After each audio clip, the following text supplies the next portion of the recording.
మూడోది అంబటి రాంబాబు బ్యాచ్. అంటే ఇక్కడ శాసన మండలి, రెండో జగన్మోహన్ రెడ్డి పర్యటనలు రకరకాల రూపాల్లో రీచ్ అవుట్, మూడోది సామాజిక సమీకరణాలకు సంబంధించింది, నాలుగోది చాపకేంద్ర నీరులాగా నియామకాలు చాలా ఎక్కువగా చేస్తున్నారు.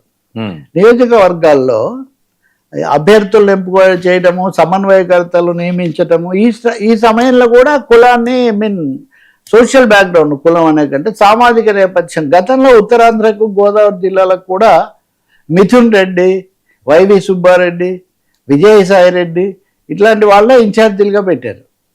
ఇవన్నీ సత్ఫలితాలు ఇవ్వలేదు అని ఇప్పుడు అన్ని చోట్ల కూడా బొత్స సత్యనారాయణ లేకపోతే కన్నబాబు ఇలా వీళ్ళని పెడుతున్నారు.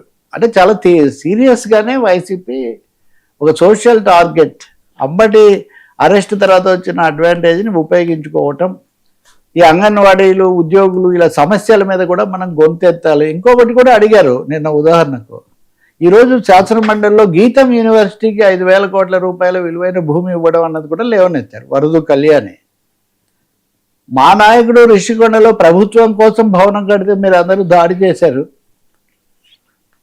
ప్రభుత్వం కోసం భవనం కడితే దాడి చేసిన మీరు అదే భూములను మీ కుటుంబ సభ్యులకు, ఇక్కడ ఇది మీ కుటుంబ సభ్యులకు అని కూడా వాళ్ళ ఆరోపణ, ఎందుకంటే తోడేళ్ళు అనే ఉద్దేశంతో కావచ్చు, మీ కుటుంబ సభ్యులకు మటుకు ధారదత్తం చేస్తారా అని వరదు కళ్యాణి విరుచుకుపడ్డారు. అంటే ఏ ఇష్యూస్ అయితే ప్రజల దృష్టిలో బలంగా ఉన్నాయో వాటిని వాళ్ళు ఎక్కువగా తెచ్చారు. నేను ఒక్కటైతే గమనించాను, కూటమి నాయకులు నిన్న సత్యకుమారు, చంద్రబాబు ఇద్దరు పీపీపీ మోడల్ అనేది చాలా అద్భుతమైంది, చాలా గొప్పదని నిన్న కూడా మాట్లాడుతున్నారు.